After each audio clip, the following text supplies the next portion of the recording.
So this is a video that I have wanted to make for a very long time, and today I finally got around to setting all the different cameras and equipment up to be able to show you how we're going to take this 1994 Corvette and we're going to tear it completely apart. Now by we, I mean I'm going to have a little bit of help this time around. So you know him as Mark from Mirrock Corvette. I'm Mark's wife, Brooke, the better half of Mirrock Corvette. And for this, I'm gonna focus on removing the interior from the car, which is typically something I do whenever we bring cars into the shop. And while she's taking the interior out, I'm gonna be working on taking the engine and the full drivetrain out of the car. Now you will notice that there are some items that are already missing from this car already, but that's kind of the nature of the game. Some parts leave before the cars get inside here. We tried to pick one that was pretty much mostly complete to make this video out of. But like I said, we are going to go with this video until there is nothing left but a bare shell of this car. All right, let's get to work. Starting off, removing the target top, that's going to make it a lot easier, lets a lot more light inside the car, easier to see what you're doing. Brooke's got the passenger seat removed there, removing the seat track out of the passenger side while I'm getting all the wheels pulled off of the car. Next thing, I'm going to get the hood removed, unbolting the hood from the lower hinges there. She'll give me a hand pulling that off of there, and that's going to make everything a lot easier to see for everything we need to do up at the front of the car. Now I've moved on to removing all the bolts for the inner fender panels. There's a lot of bolts that hold those on, but getting those fender panels out of the way is going to let everything next to the engine, all the lines, wiring harness, all be easily exposed so things can start being disconnected from all of that.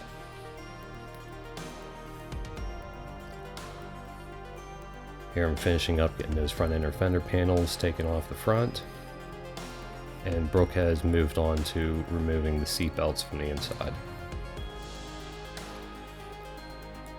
Now at this point here, I'm disconnecting the wiring harness that connects to all the front headlights for the front bumper, and pulling the smog pump off the driver's side front frame rail there now. So basically disconnecting all of the brackets and wiring from that front bumper so that can be all pulled off as a full assembly there. Brooke's now taking the screws out for the inner halo panel trims. And I have a little bit more on that front bumper, and then that is pulled off as an entire assembly and will be taken down to individual components at a later time. Now Brooke's moved on to the carpeted inner sill panels, and I've moved on now to cutting all the lines for the radiator. Now all the fluids from this car were drained in advance, just that way so that we didn't have to take time to do that while filming. Removing the AC line components there now.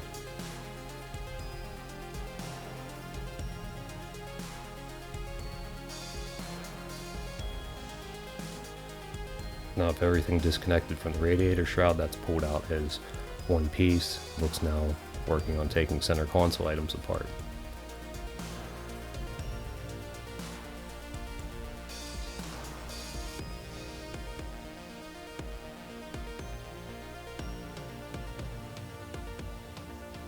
Now here what I'm starting to work on is on the driver's side, removing the engine computer and starting to disconnect a lot of things like the cruise control, throttle cables, and the wiring harness from where it connects to the car. So the wiring harness will all be left attached to the engine, but all the points which attach to the car are disconnected, and the wiring harness will be wrapped up on top of the engine so everything stays all together. This is a bit of a time-consuming process, doing both sides of the engine in the front. Meanwhile, inside, Brooke's still working on the center console area.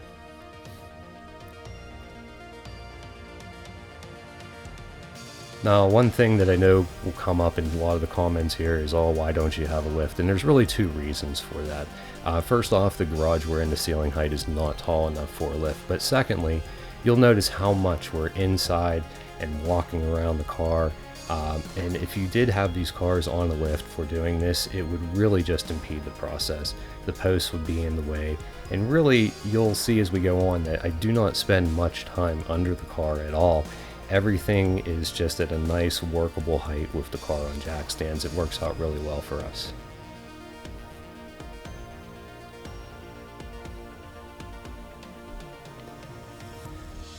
So still moving forward, getting everything disconnected around the side of the engine.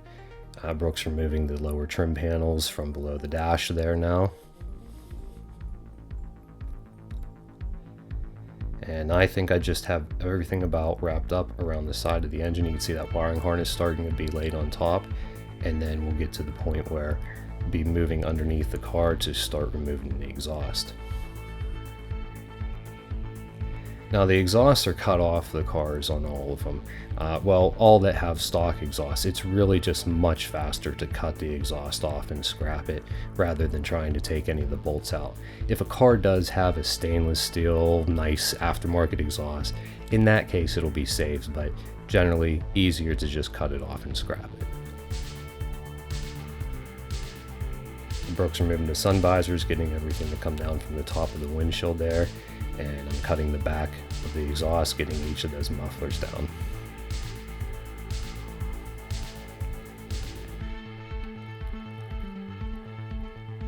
So now both mufflers are down, taking out the rest of the bolts that hold the exhaust up, and we'll get that pulled out of the way.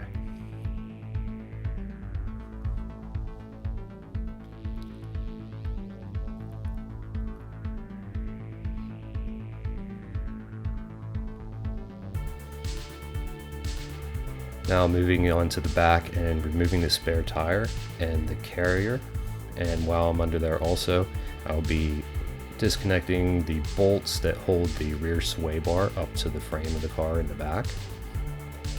Brooks taking out the parking brake handle there now, and at the same time I'm taking down the shocks where they attach to the frame, and you can see the rear end lower down a little bit at that point. Here I'm disconnecting the parking brake cables from the car itself and just leaving them hang. At the front here on the driver's side there's a shield, and a lot of the brake lines run from the front suspension down the side of the car there. Removing that shield out of there, and then all those brake lines will be cut so that they're not in the way for whenever we remove the whole chassis, as you'll see coming up here. Brooks getting the brackets for the front of the target top off the windshield there, and you can see I'm cutting those brake lines.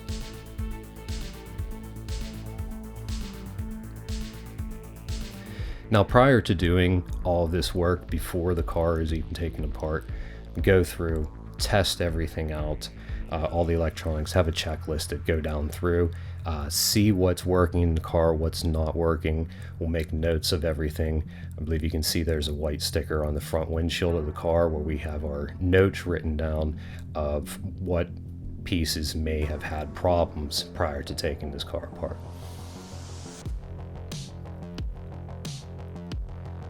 So Brooks removing that passenger side dash vent out of there. Very delicate piece in the 9496s. I'm getting a camera set up to where I'm going to start taking the bolts out for the rear suspension. Now when I get to the rear suspension here, see I have a jack that is going to be underneath the rear differential. You can see it there. And I'm removing the inner fender panels here at this point, and then going to go through and cut the brake lines and disconnect the ABS sensors. You can see that shock is already loose from whenever I took the bolts out previously. Now getting the control arm bolts out and the bat wing bolt out of the back here.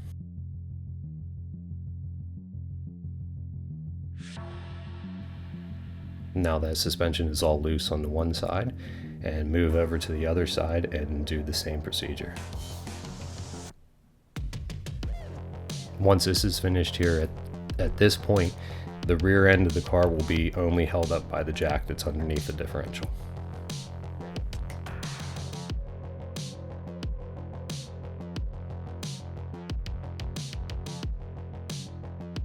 Brooks removing the fuse panel off the side, and to get that lower piece off the dash there, that is a delicate piece as well. That's why I stepped in to pull that off, just to prevent any tabs from breaking.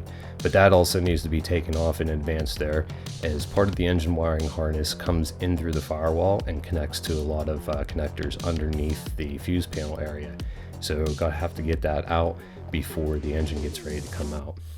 So getting the rollers set up in place for this engine to be lowered down onto. At the back here now, I'm cutting the fuel lines to the fuel sending unit. Cutting these in advance at this point just prevents any fuel from siphoning out of the tank once the fuel lines are disconnected at the front of the engine.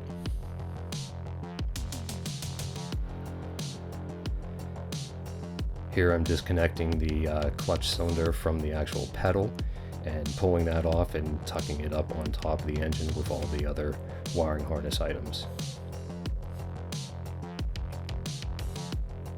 So from this point here, the frame rails are exposed on both sides of the engine, and we have a jack supporting underneath the front cross member.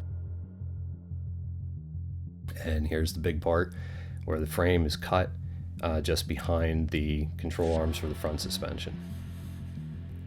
Once the cut is made on both sides, then the whole chassis of the car is held up by the jack in front and the jack in back.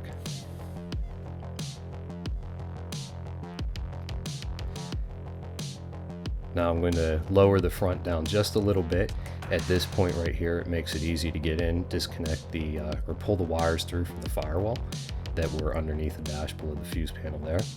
And now we lower the whole chassis down as one piece.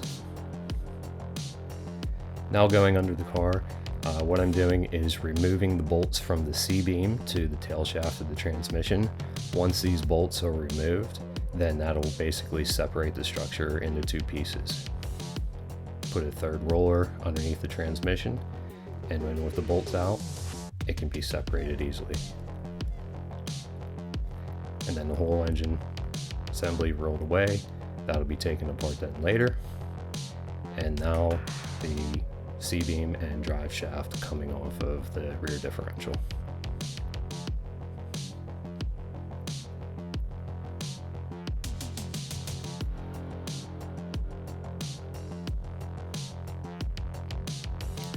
So with all the chassis items pulled out of the way now we're left with doing all the remaining components on the shell of the car.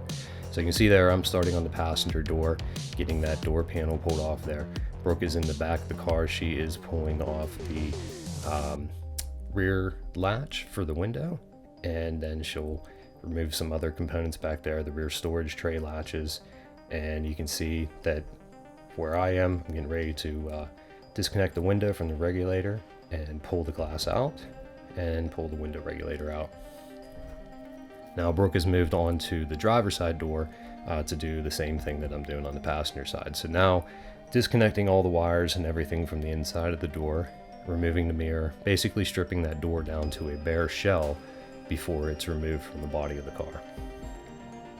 Pulling the door handle out of the back of it now, disconnecting all the latch components for it.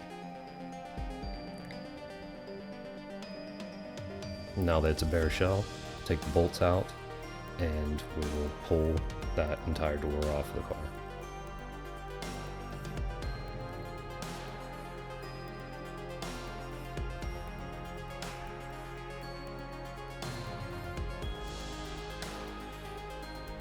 So while Brooke's still working on the driver's side door there, I'm going to go around and start taking everything off of the front firewall. So we get the wipers off, and get the rubber weather strip cowl off the front there, remove the screens so that we can undo the wiper motor, and then remove the wiper transmission arm assembly out of the front of the cowl there. So a little time consuming to go through all those pieces, but that's what I'm doing up in front. Brooke's about ready. She got the mirror coming off of the driver's side door. After she pulls those wires through and disconnects a few more of the wires from the inside there, she'll be ready to take the bolts out for the hinges and pull the door off, and then remove the hinges from the frame of the car.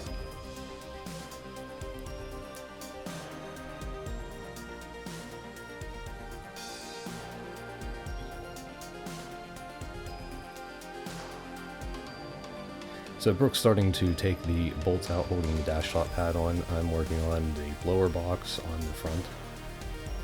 And now she has all the bolts out, we can remove the dash top out of there. And at this point we decided to go through and take the rear glass off the hatch. Now from this point here, we are going to remove the entire dash structure and try to do it all as mostly in one piece. It makes everything a lot simpler. Right now I'm working on getting the throttle pedal out and undoing the bolts for the steering column to get that lowered down and ready to come out. Now all the wires and everything, they're going to be all disconnected, and we will just pull the wires as you can see them hanging out from the two sides where they went into the doors. All the wiring harness is going to be pulled back in through there and then disconnected under the dash, or where it connects to parts of the wiring that goes to the back of the car, so that basically the entire dash structure is pulled out with the wiring harness still attached to it.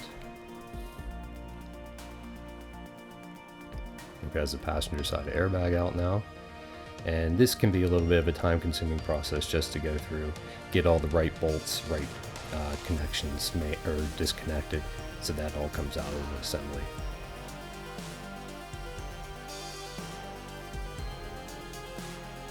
See, I pulled that wiring harness through there on the left side.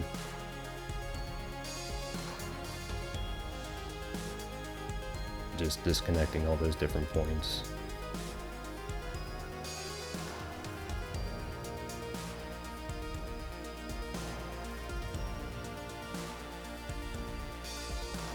Now we have everything disconnected, the dash is loose, and then the whole assembly can be taken out and then separated later on. So now I'm going back to remove some of the bolts holding the rear bumper on, and Brooke is going to get the hood cables and that pulled out of the front firewall there, and getting some of the bolts off the back of the lower bumper there. Now at this point here, the fast way to remove a rear bumper, just cut the quarter panels. Much faster than trying to take all the lights out and reach through and get all the bolts holding it to the upper part in the rear. Obviously you would never do that to a car that you're going to put back together, but for this case, much easier to pull it apart that way, disconnect the wiring harness and get that bumper out of there. Remove the taillight wiring harness off of the back.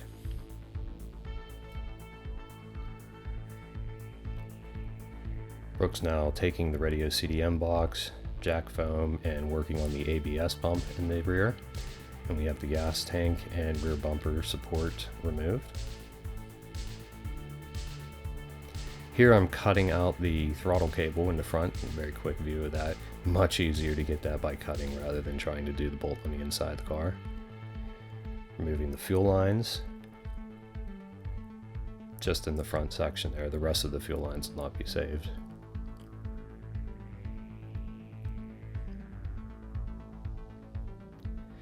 Taking out the heater core box for the inside.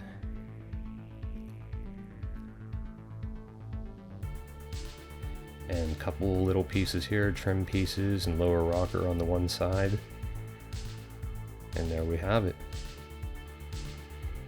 And so here we are with some pictures of the car, the remnants of the shell once we're done. Basically everything here is then going to be scrapped. Now there are a few things that we would save, possibly the molding around the windshield. We don't always take that off, but sometimes we do. The tunnel section for this being a 6-speed car, yes, that would be taken off and saved for anybody doing a 6-speed conversion on the cars.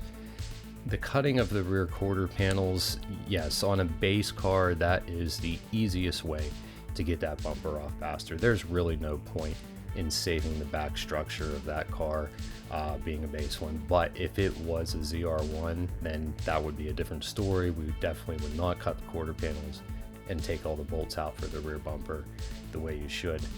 Going with the front frame rails with cutting them, yes, you could take those out of there by disconnecting the upper control arms and unbolting the engine cross member to lower everything down, kind of the same way they did at the factory. However, I've just found it easier to cut the frame rails, much quicker, easier process there. So that is about it, and this car will be off to scrap from this point here.